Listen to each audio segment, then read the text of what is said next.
हामी बजारतिर जाने बाटो यो हो हैन। हाम्रो घर यही हो।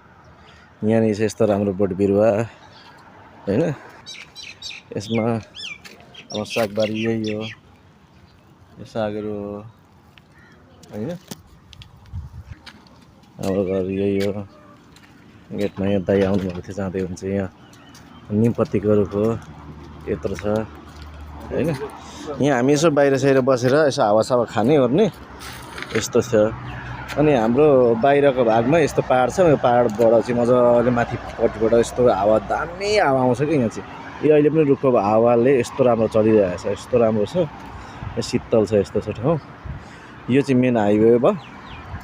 यो चाहिँ अलिकति गाउँतिरै पर्छ। राम्रो ठाउँ छ बस्नको लागि चाहिँ यहाँनिर।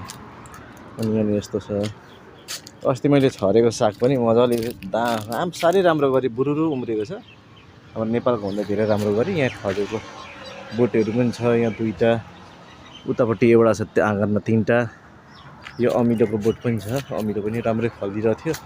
अहिले सुक्खा लागेर फेरि झर्दैछ। यहाँ अमिलो फलिरहेछ। यो मेन गेट भयो। यसमा यहाँ बाहिरपट्टि पनि हामीले यसो पानी सानी बाहिरको मान्छेहरूले आएर खान्छन् भनेर भाँडासाडा जोडेको थियो अरूले। यसमा जोडेर हामीले पानी सप्लाई गर्ने थियो। केटाहरूले खान्थ्यो जोस। यहाँनिर धनियाँ छरेको थियो।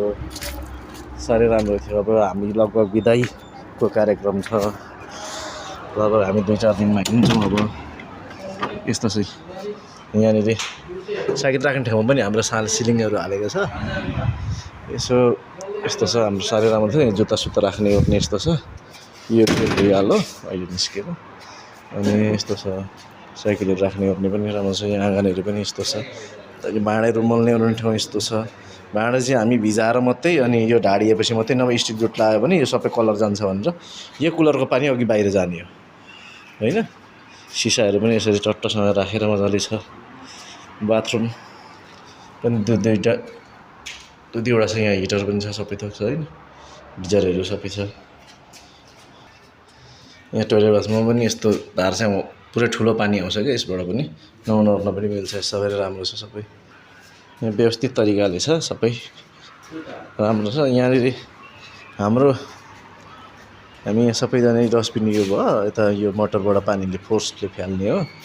यस्तो छ। सबै ठिक छ। उता झोलामा चाहिँ मेरो जुत्ता, यसो भ्याकेसनको जुत्ता, यो क्यारम बोर्ड पनि राखेको थियो। यसो क्यारम बोर्ड पनि यस्तो छ हैन। यो ग्यासको ट्याङ्की। हामी बाहिरभित्र रुम किचन पनि छ। तर हामी किचनभित्र चाहिँ अलिकति गुम्सिन्छ भनेर हामीले किचनभित्र चाहिँ खाना बनाइँदैन। एउटा मात्रै चुलो चलाइन्छ। भाँडाहरू राख्नु छैन। यस्तै छ हैन। मिक्सर सिक्सर यहाँ खानासाना